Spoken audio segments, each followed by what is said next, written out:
Le Civixen fut destiné à remplacer le Sea Venom au sein de la Fleet Air Arm, c'est-à-dire l'aéronavale britannique, dans tous les escadrons de chasseurs tout temps, en tant que chasseur d'attaque embarqué. Il permet d'augmenter significativement les capacités opérationnelles grâce à de meilleures performances, et il fut le tout premier appareil de l'aéronavale britannique à obtenir les pleines capacités opérationnelles pour l'utilisation d'armes guidées à la place des canons. En 1946, la Fleet Air Arm, l'aéronavale britannique, ainsi que la Royal Air Force, devaient se procurer des appareils capables d'intercepter les appareils de l'URSS à une époque où les tensions ne cessaient de croître. Dans un premier temps, 2 spécifications distinctes furent émises. Puis, une spécification commune fut finalement publiée, la F448. Le Civixen se présente comme un concurrent direct au Gloster Javelin dans ce cadre-là. Le Civixen est un biplace bipoutre avec une voilure en flèche relativement prononcée à 45 degrés. Dérivé indirect du Vampire et du Vixen, il est entièrement métallique et est équipé d'un radar. On lui choisit comme propulsion 2 Rolls-Royce Avon délivrant chacun 3300 kg de poussée, soit 33 kN. Le choix d'un bimoteur s'avérait absolument nécessaire pour des raisons de sécurité, puisque devant opérer à partir d'un porte-avions, d'autant qu'il s'agit d'un appareil tout temps. Par ailleurs, un léger piqué devrait lui permettre d'être supersonique. De Havilland et la Royal Navy discutaient depuis 1946 pour les spécifications de l'appareil dont la Fleet Air Arm avait besoin, et cette dernière considérait l'appareil de Havilland plus adapté à ses besoins par rapport au Javelin, et donc avait sa préférence pour le Civixen. Cependant, en 1949, la Royal Navy choisit le Sea Venom, faisant valoir les arguments que cet appareil serait développé directement à partir d'un modèle déjà existant et répandu, à savoir le Venom, un facteur réduisant considérablement les coûts. Par ailleurs, et surtout, le Sea Venom serait aussi disponible plus rapidement pour répondre aux besoins plus que pressants de la Royal Navy, devant remplacer ses Sea Hornet et F4U Corsair. En dépit de ce qui apparaît comme un échec, de Havilland poursuivit le développement de 2 prototypes, en espérant correspondre au mieux aux besoins de l'aéronaval, et surtout de faire en sorte qu'il vaille la peine d'être choisi. John Cunningham fit prendre les airs au premier prototype en 1951. Les performances s'avéraient être bien meilleures qu'attendues.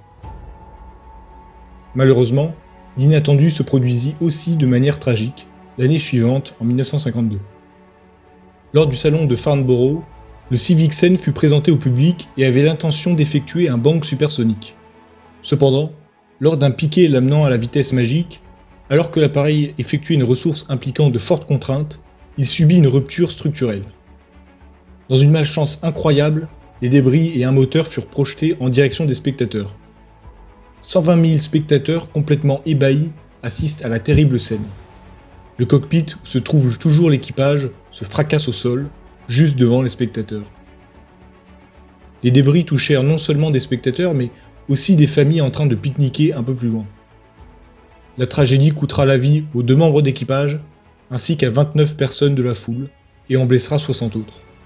Il s'agit tout simplement du pire accident lors d'un show aérien britannique. Il semblerait que successivement, la partie extérieure de l'aile droite puis celle de gauche se soient rompues. La voilure n'avait que 2/3 de la résistance initialement prévue.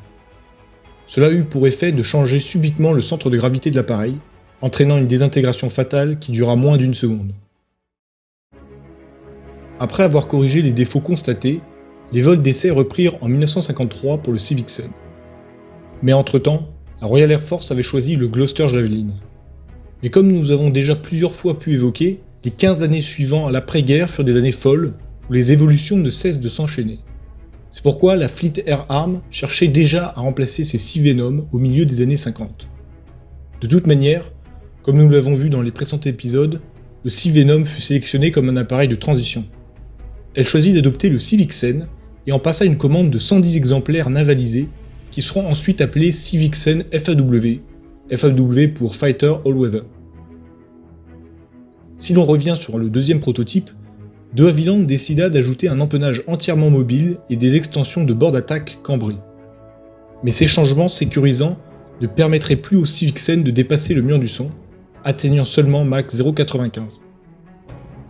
Le retard dans la sélection du Civixen par la Royal Navy fut somme toute bénéfique pour l'appareil, puisqu'on a pu lui intégrer de nouveaux sous-systèmes, comme le système de conduite de tir, de nouveaux radars et instruments. La philosophie des avions de combat était en train d'évoluer. On les voyait de plus en plus comme une conception intégrée et une synergie avec évidemment les moyens de l'époque entre armement, capteurs et autres systèmes s'avérait plus efficace. Le Civixen est le premier appareil de combat britannique à être pensé et imprégné de cette manière. Le Civixen fut le tout premier appareil de combat biplace à franchir le mur du son, sans pour autant que ce soit en vol en palier. Au total, 119 de Havilland DH-110 Civixen FAW1 ont été construits, suivis de 29 de Havilland DH-110 Civixen FAW2, configuration dans laquelle 67 FAW1 ont été convertis par la suite. Une caractéristique permet de distinguer le FAW2 du FAW1. Sur le FAW2, les poutres de queue sont étendues vers l'avant au niveau de l'extrados, ceci pour augmenter le volume interne de carburant. Le Civixen fut doté d'une roue avant orientable, facilitant les manœuvres sur le pont. Notons que les appareils que nous appelons FAW1 sont des FAW20. Rien ne change, il s'agit juste d'une histoire de nomination.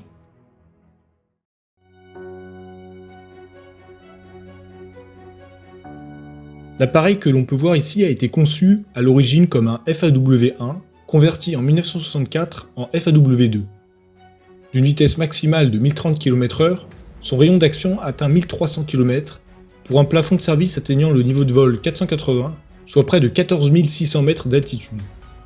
Sa masse classique au décollage est légèrement inférieure à 17 tonnes, et il est motorisé par deux Rolls-Royce Avon 208, délivrant chacun 5100 kg de poussée, soit 50 kN.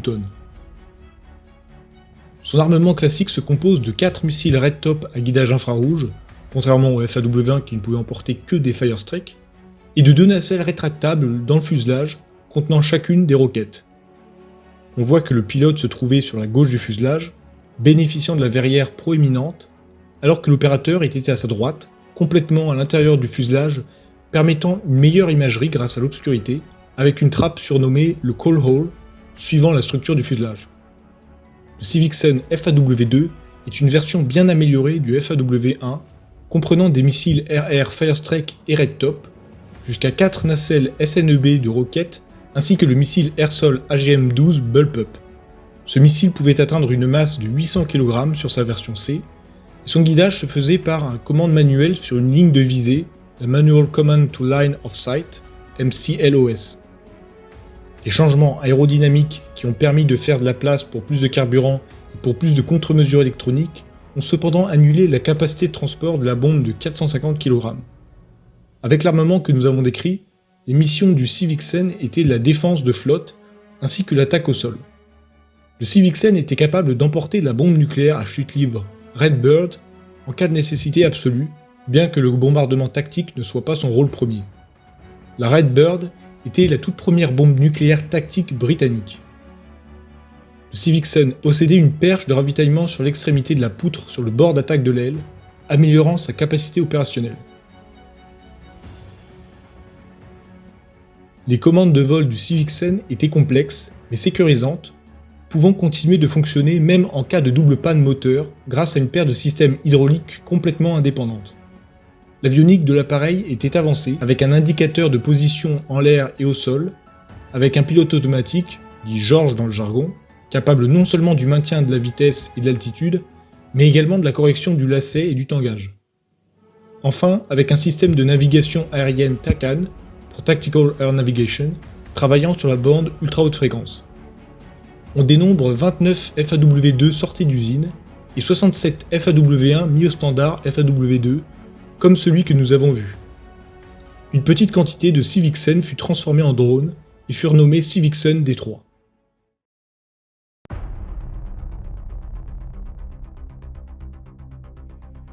En 1959, le premier escadron de Civixen est formé. Fait intéressant à noter, le Civixen n'a jamais été en service actif dans aucune guerre.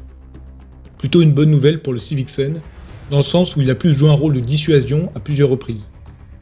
En 1961, l'Irak avait déjà des vues sur la région du Koweït pour ses nappes riches en pétrole et son accès stratégique au golfe Persique. La menace se concrétisant, Le Koweït, qui avait fraîchement pris son indépendance au cours de l'année, fit appel au Royaume-Uni, qui envoya 2 porte-avions. Les patrouilles effectuées par les Civixen ont contribué à éviter une invasion qui se profilait.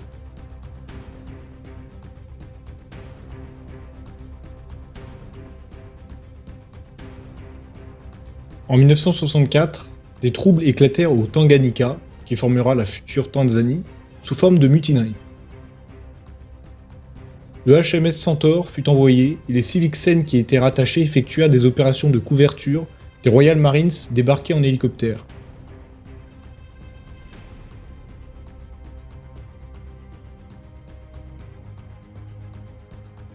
Ces mêmes appareils furent employés un peu plus tard en Indonésie, contribuant à empêcher une escalade du conflit qui opposait la Malaisie à l'Indonésie. Dans les années 60, les Civixen furent utilisés dans différents coins du globe, au Mozambique, dans le Golfe Persique et en Extrême-Orient. Les Civixen ont également été utilisés pour larguer des bombes et des roquettes sur l'épave du pétrolier Torrey Canyon de 120 000 tonnes échoué au large de la pointe des Cornouailles en 1967. Le but de ce bombardement était d'enflammer la nappe de pétrole et de faciliter sa dispersion.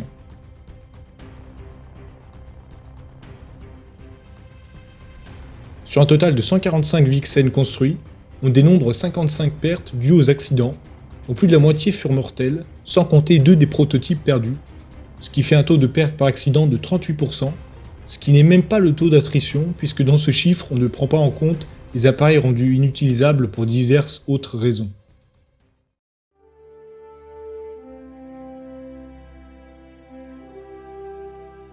Malgré l'intérêt tout relatif qu'on lui accordait à l'origine, les difficultés qu'il a rencontrées avec notamment le terrible crash de Farnborough qui aurait pu l'enterrer définitivement, il a su s'imposer comme l'un des meilleurs chasseurs embarqués de son temps.